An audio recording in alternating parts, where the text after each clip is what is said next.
assassinatos, estupros, crimes, traições e massacres. Não são a trama de uma série policial. São relatos do livro mais vendido e venerado. O livro mais vendido da história da humanidade. A Bíblia. Um livro no qual se narra a bondade do Criador, mas cheio de histórias de onde emergem a sangrenta ira de Deus.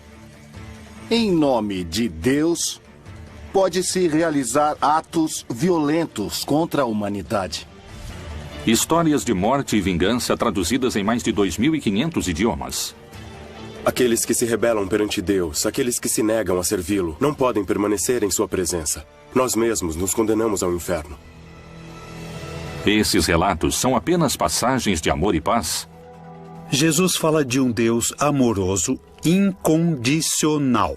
Ou há também crime, morte e destruição? Não é um Deus muito humano aquele da Bíblia. É um Deus que funciona muito mais do lado do terrorismo. O que há por trás do castigo aos pecadores? Esse é o maior sofrimento nos infernos, a privação de Deus.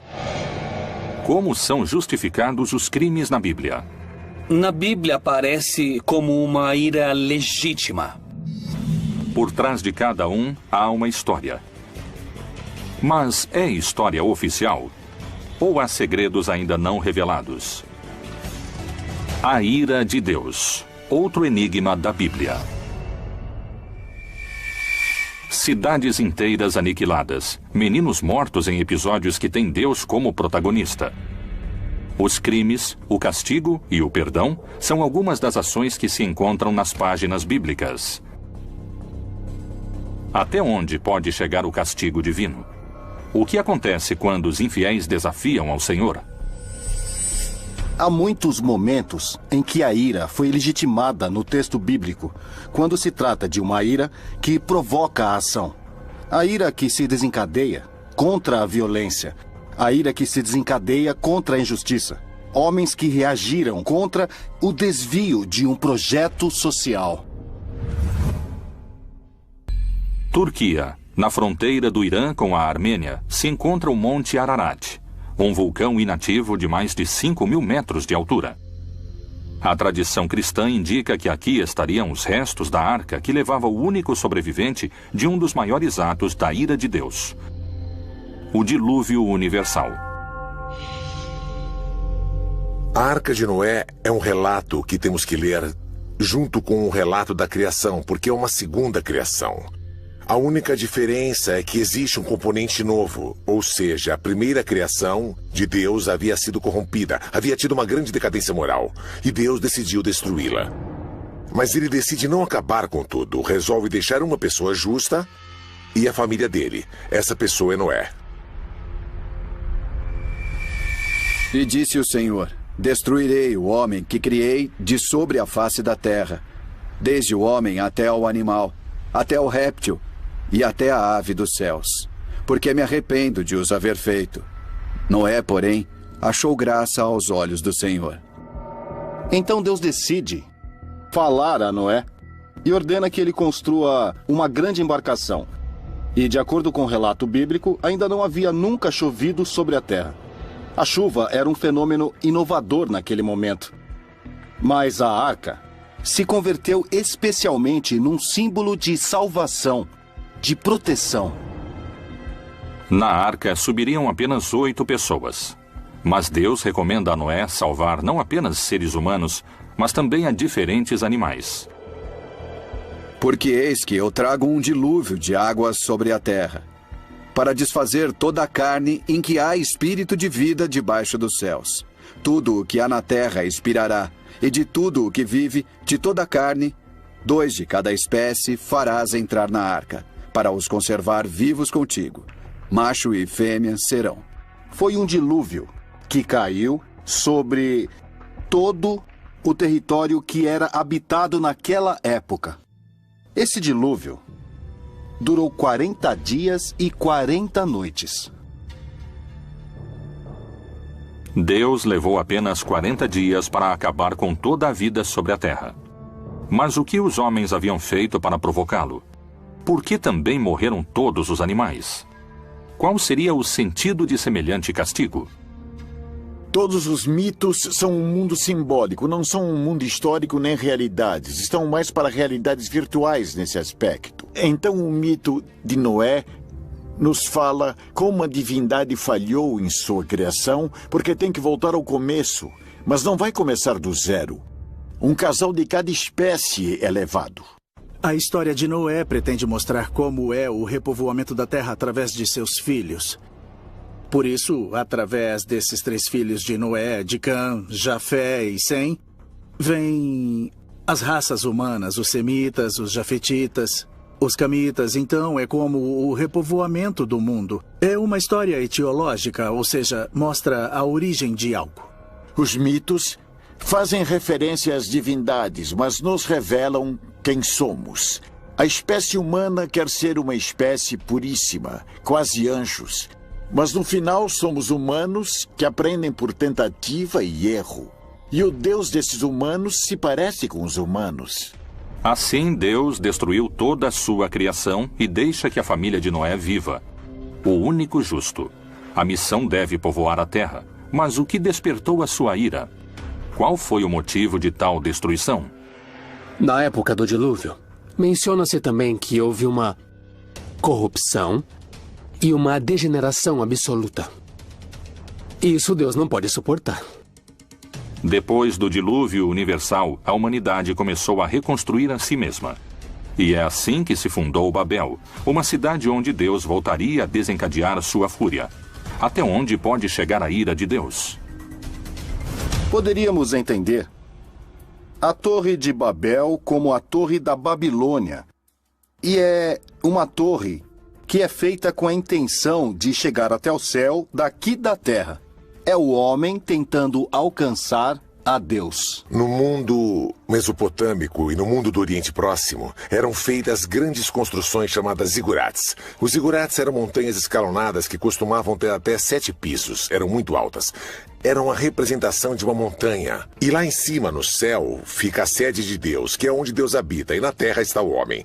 Portanto, dessa forma, a montanha permite que o homem se aproxime de Deus. Mas isso, para os israelitas, significa idolatria.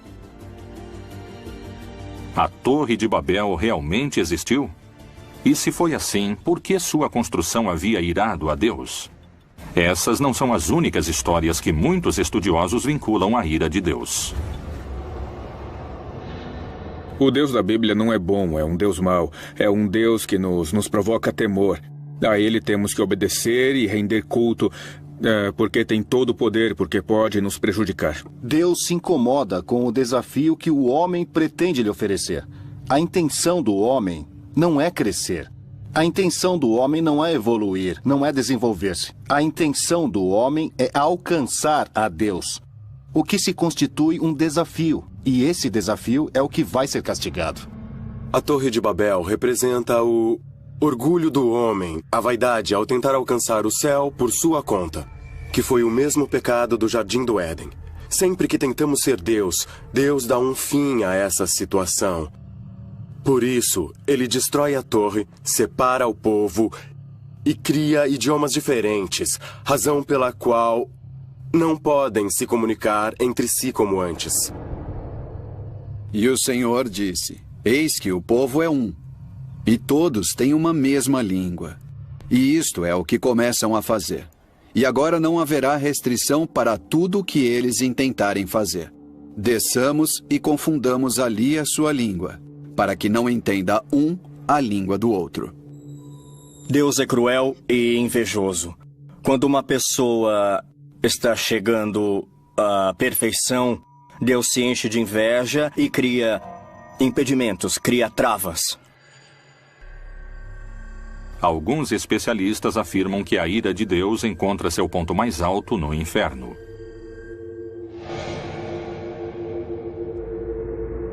O que diz a Bíblia? Jesus fala de um pai amoroso. Deus como um pai que ama sem medida, sem limites, sem condições, que não se prende às ofensas. Não vos vingueis a vós mesmos, amados, mas dai lugar à ira, porque está escrito: minha é a vingança, eu recompensarei, diz o Senhor. A vingança.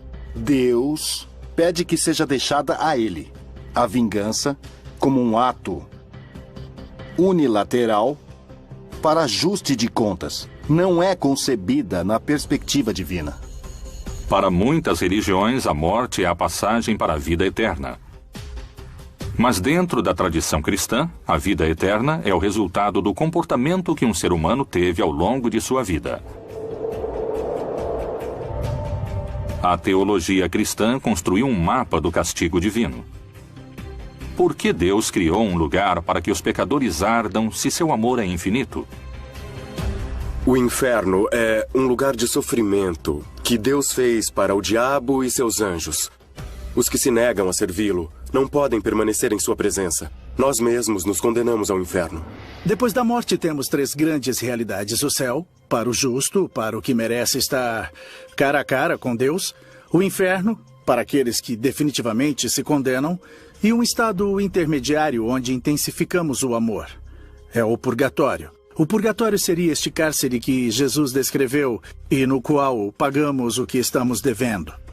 O limbo é um lugar proposto por diferentes pessoas da igreja ao longo dos séculos para serem misericordiosos em um sentido. Havia os que podem ter levado uma vida virtuosa, mas não sabiam do batismo. Especialmente as crianças, que morriam antes do batismo. Assim, o limbo representa uma espécie de paraíso natural, um paraíso celestial. O inferno é uma sala de tortura para que os homens temam ao castigo de Deus? É um lugar que existe realmente? O que Jesus disse no Novo Testamento sobre o inferno? Ele ameaçava seus discípulos com as consequências da ira de Deus? E se o teu olho te escandalizar, lança-o fora. Melhor é para ti entrares no reino de Deus com um só olho, do que, tendo 2 olhos, seres lançado no fogo do inferno, onde seu bicho não morre e o fogo nunca se apaga. Descrever o inferno. Ele é simplesmente um ambiente de privação de Deus. Jesus utilizou várias imagens. Não se trata da descrição física do inferno. Se trata da descrição da situação. É um lugar onde se vive tormentos como se tivessem chamas, como se tivesse vermes. Um lugar de obscuridade. Mas realmente existem o inferno, o purgatório e o céu? Podemos encontrar entre as páginas da Bíblia a descrição desses lugares? Na Bíblia não há o inferno nem o purgatório. Tratam de retomar alguns textos onde Jesus disse que ali haverá choro e ranger de dentes. Ele está falando do purgatório. Outros dizem, não, está falando do inferno. Mas isso não existe na Bíblia. O limbo não é bíblico, o purgatório, nem o inferno eterno e nem o céu. O céu é como estar perto de Deus, sim. O inferno como distância de Deus, sim. Chamas, diabinhos, um Satanás que manda nos demônios. Isso foi um invento medieval. É claro que se presta a manipulações para interesses políticos, para interesses religiosos. A ira de Deus pode condenar as almas dos pecadores a uma agonia eterna? De que maneira poderíamos evitar sofrer os tormentos das trevas? Existe uma instância de perdão na religião católica que conseguiria impedir a descida aos infernos? A confissão é um invento da igreja basicamente para obter informações e controle social. Na antiguidade não existia o sacramento da confissão individual. Isso foi inventado por um inquisidor, o imperador Justiniano. Na época de Justiniano, no século VI, foi inventada a confissão privada para os católicos. Qualquer um com sua racionalidade pode questionar com toda certeza por que alguém tem que confiar a uma pessoa seus maiores segredos e como essa pessoa tem, por que ela tem a capacidade de perdoar. Como, de onde ela tira a capacidade de perdoar? O bem e o mal. A religião ensina, com seus relatos, normas de moral e comportamento. Mas há feitos na Bíblia que surpreendem por sua aparente crueldade. Por que esses relatos se mantêm em segredo? Até onde chega a ira de Deus?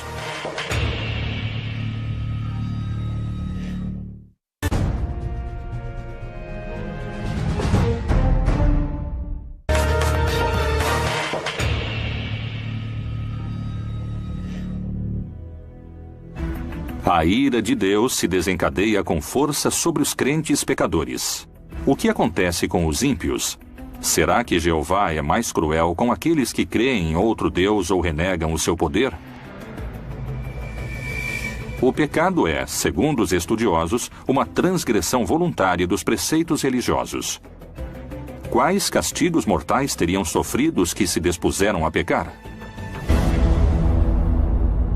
O pecado é o que não é permitido dentro do decálogo do que é a religião. Os pecados capitais não vêm da Bíblia. Sem dúvida que a ira é um dos pecados. Na igreja o chamamos de pecados capitais. Ele é um pecado que pode engendrar outros. E Deus nos pede para nos desfazermos de todo tipo de pecado, inclusive da ira. Os mais importantes são os que nascem no corpo e precisam do corpo para pecar. Deixa a ira e abandona o furor. Não te indignes de forma alguma para fazer o mal, porque os malfeitores serão desarraigados. A ira é quando você não controla a irritação. É o grau máximo de raiva, de irritação, que pode levá-lo a fazer coisas irracionais, sem controle, das quais pode se arrepender depois. A mensagem da Bíblia é que os homens devem desfazer-se da ira. Mas, para alguns especialistas em religião, isso não se atribui ao exemplo do livro sagrado. Existem passagens bíblicas nas quais a ira de Deus causa catástrofes para a humanidade? Para muitos investigadores, a Bíblia ensina a amar, para outros, a temer. As pessoas creem que há uma legitimidade em se sentir irritado quando há discriminação, quando há injustiça social, quando ninguém ajuda os pobres, quando há todo um sistema social que gera mais pobres. Então, na Bíblia aparece como uma ira legítima, lícita. Que conduta leva o homem ao caminho do inferno? Uma das histórias mais conhecidas da Bíblia, a de Lázaro, parece se aproximar de uma resposta. Em João 3,36, Jesus disse: Aquele que crê no Filho tem a vida eterna, mas aquele que não crê no Filho não verá vida. Mas a ira de Deus sobre ele permanece. Havia um homem rico que permanentemente estava em banquetes, que vivia em opulência. E aos pés de sua mesa havia um pobre, que era chamado Lázaro.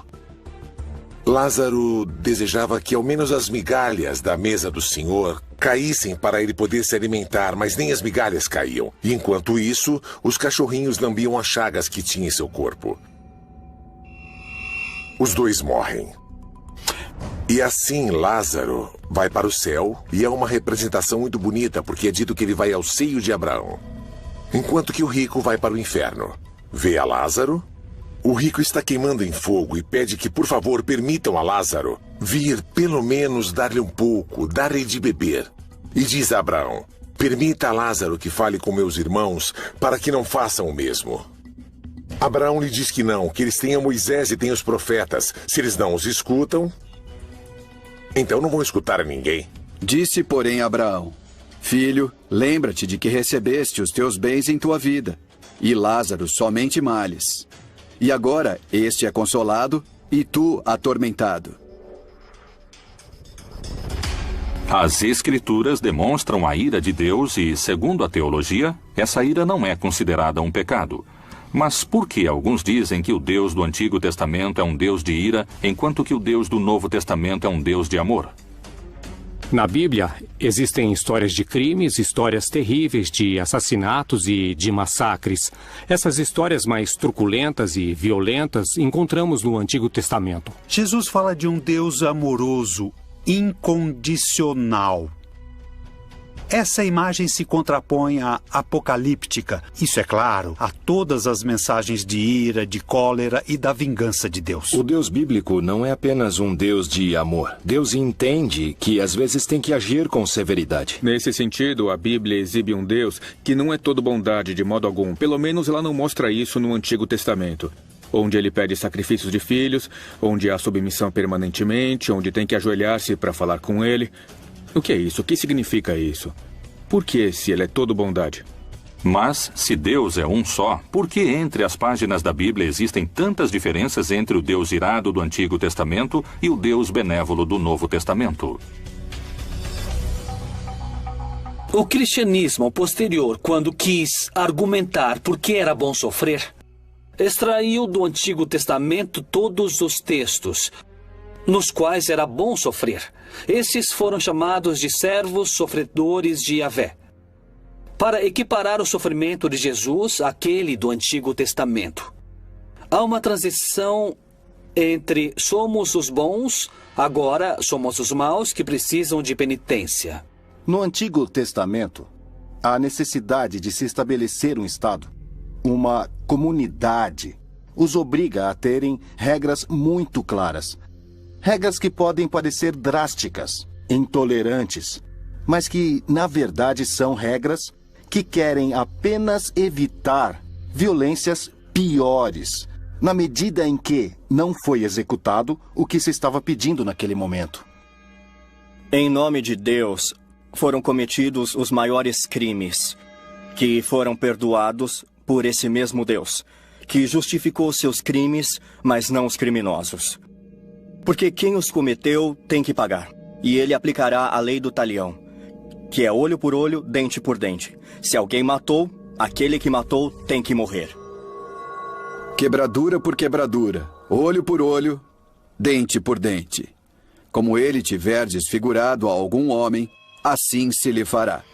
Olho por olho, dente por dente é uma das frases mais mal entendidas na história do pensamento humano. O que o Talmud fala é de compensação. O que esse princípio explica é que, quando uma pessoa causa um dano, um sofrimento, ela tem que compensar a vítima de uma forma que seja equivalente. Quais são as diferenças que alguns especialistas encontram entre o Deus do Novo e do Antigo Testamento? Esses castigos podem estar diretamente relacionados com a não adoração de sua figura? Dizem que o Deus do Antigo Testamento está mais preocupado com a justiça, portanto, se tem que agir de forma violenta, pode agir para que tenha justiça. O Deus do Novo Testamento está mais preocupado com o amor e, portanto, não comete esse tipo de ação. Temos que nos lembrar que quando perguntaram a Jesus qual é o principal mandamento, Jesus não contesta nenhum dos 10 mandamentos. Ele menciona 2 mandamentos que estão no Antigo Testamento, mas não entre os 10, que é amarás ao teu Deus e amarás ao teu próximo. Qual é a mensagem de Jesus? Nunca julgue, porque como você julgou, será julgado. No Antigo Testamento se encontram outros feitos que provocaram a ira de Deus. No Êxodo, a vontade de Deus avança e se manifesta em 10 pragas que atormentaram o povo egípcio. O relato das pragas é encontrado justamente no que conhecemos como o livro do Êxodo, ou também conhecido como o segundo livro de Moisés. É uma luta entre duas vontades. A vontade do faraó, que representa o poder do paganismo, e por outro lado Moisés, o profeta de Deus, de um Deus libertador e um Deus que se opõe à deificação dos governantes. E que nessa luta vemos que as pragas têm seu lugar, porque a função das pragas é quebrar a vontade do faraó, para que ele deixe o povo sair da escravidão. Que feitos indicam para os especialistas a origem da ira de Deus? Qual foi a missão de Moisés? As 10 pragas do Egito foram os crimes mais injustos e cruéis das Sagradas Escrituras. Por que a ira de Deus acabou com a vida de tantos inocentes? As páginas da Bíblia estão, como muitos afirmam, manchadas de sangue?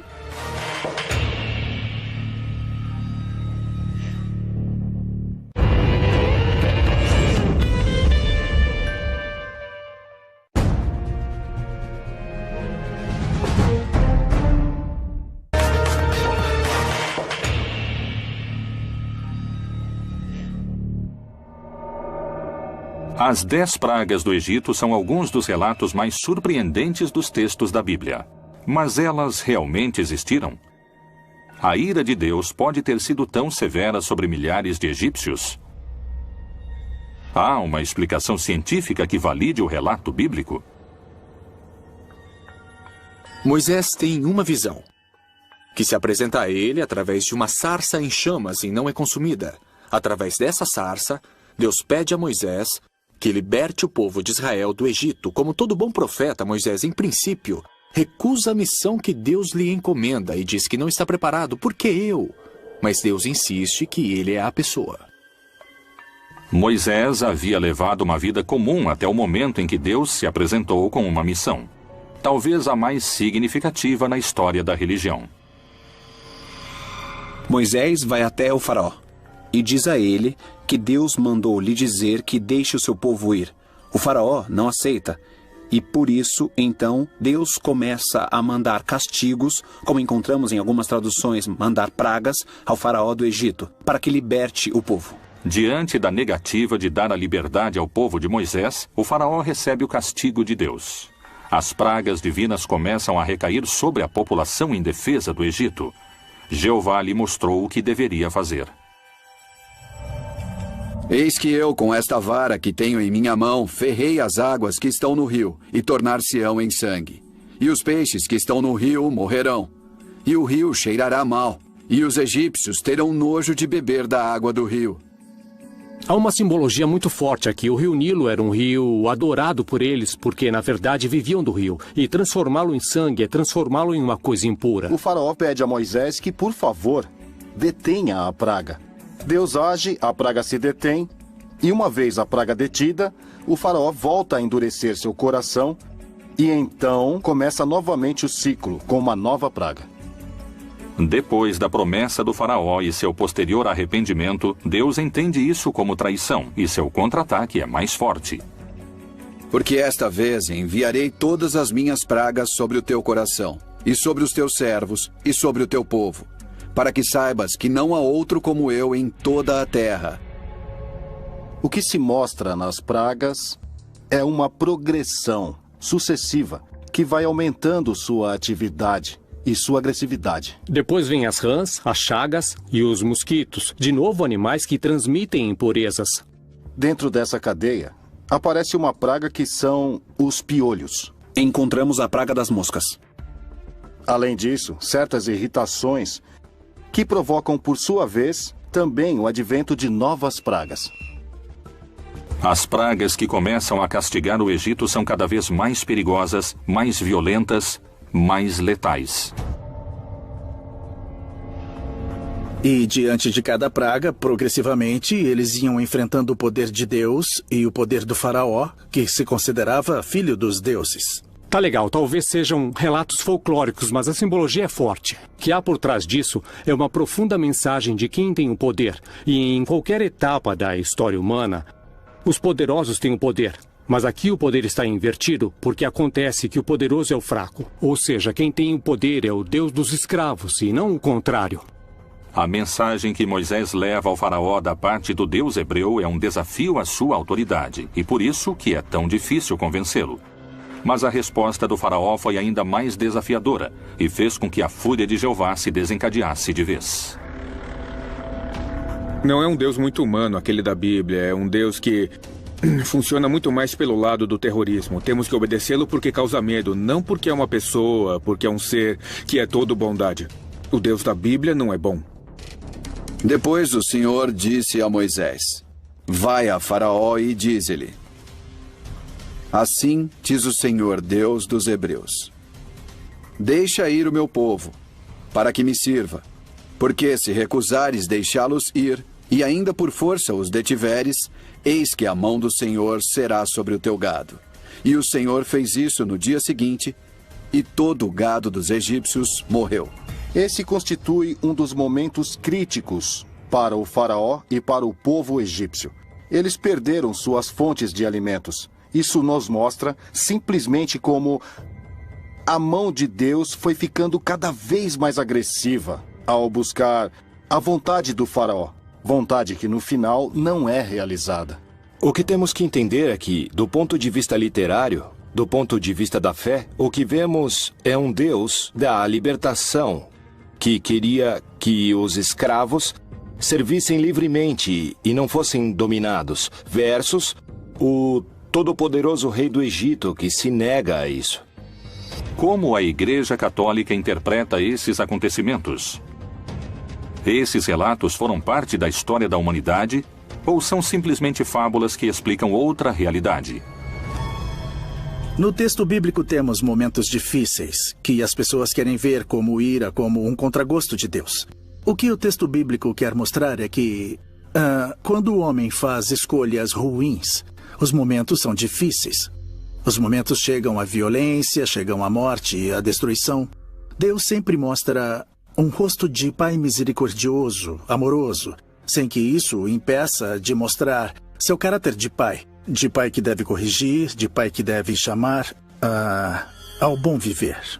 A Bíblia faz parte da palavra de Deus, mas não é toda a palavra de Deus. O problema é que a interpretação é literal. Acreditam ser um livro de biologia, de sexologia, de embriologia. Não. A Bíblia é um livro de mitologias. Mas essa não é a única versão sobre o que aconteceu. Muitos geólogos trabalham nas análises dos fenômenos ocorridos desde o estudo dos processos físicos da Terra. A aparição de todas essas pragas, como as moscas, mosquitos, piolhos, rãs, etc., possivelmente esteja vinculada ao fato de ter havido um aumento da umidade do ambiente e todas essas pragas foram muito favorecidas.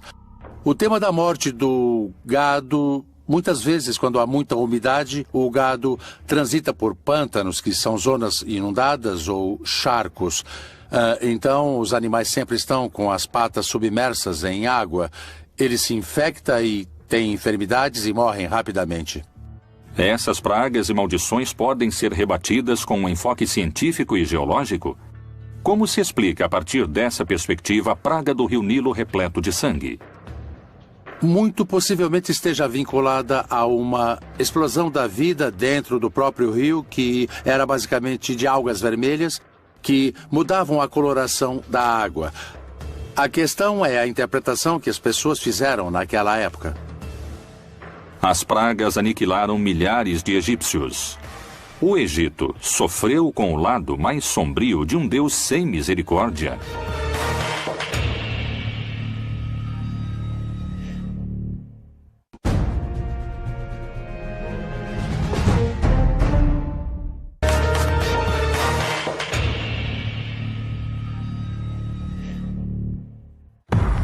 O Antigo e o Novo Testamento são formados por 76 livros. Neles, o Deus Todo-Poderoso aparece como uma deidade com comportamentos vingativos e violentos. A Igreja insiste que Deus é amor, mas Jeová, o Deus amoroso da tradição judaico-cristã, não condiz com os relatos bíblicos de castigos, crimes e genocídios. Que opinião os religiosos têm sobre essas crônicas? Eles justificam a ira de Deus? Em nome de Deus, pode-se realizar atos violentos contra a humanidade. O Deus com ira ou Deus sem ira é um Deus perverso. As religiões vêm utilizando o nome de Deus ou a vontade de Deus ou as suas interpretações desses temas para criar catástrofes, genocídios, matanças, atos de injustiça e a violação de direitos de grupos distintos. Isso é muito claro. Nem jurareis falso pelo meu nome, pois profanarás o nome do teu Deus. Eu sou o Senhor. Os castigos de Deus parecem ser implacáveis, segundo algumas interpretações. Um exemplo poderia ser a história de Sodoma e Gomorra. Esse relato conta que milhares sofreram uma morte lenta e dolorosa sob o fogo de enxofre. Com base nisso, nos cabe mencionar, como vemos em passagens bíblicas, que de repente aparece ou se manifesta a ira de Deus, como por exemplo o dilúvio em Sodoma e Gomorra. Como quando Deus subverteu a Sodoma e a Gomorra e as suas cidades vizinhas.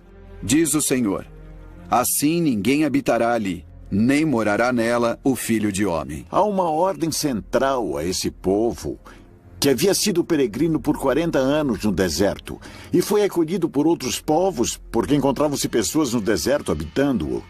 Então, como fora um povo peregrino, pede-se que acolham aos forasteiros, aos hóspedes que são sagrados. E aqui o problema é que esses dois povoados, tanto Sodoma como Gomorra, não amparam os hóspedes de modo sagrado. A violência de Deus nessa história é extrema, desmedida. Especialistas asseguram que, com base na interpretação desses mitos, o nome de Deus tem sido usado em vão muitas vezes para exercer diversos tipos de violência e discriminação. A lei sagrada é para com os hóspedes.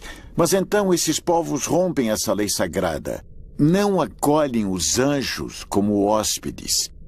Querem abusar deles. E aqui o problema não é a questão homossexual, é o abuso. A Bíblia não fala disso. Fala de hospitalidade. E isso é o que é castigado nesse mito. Toda tradução tem uma ambiguidade. É o mesmo que traduzir a Bíblia e traduzir uma obra do inglês, um Shakespeare ou qualquer autor. É mais cruel o relato do que se passa, mas essas são coisas menores. Eu creio que não afetam muito aos sentidos. Enfim, assassinar é ruim, não é? Seja quem for. A ira de Deus poderia ser justificada segundo as diversas interpretações das Escrituras Sagradas?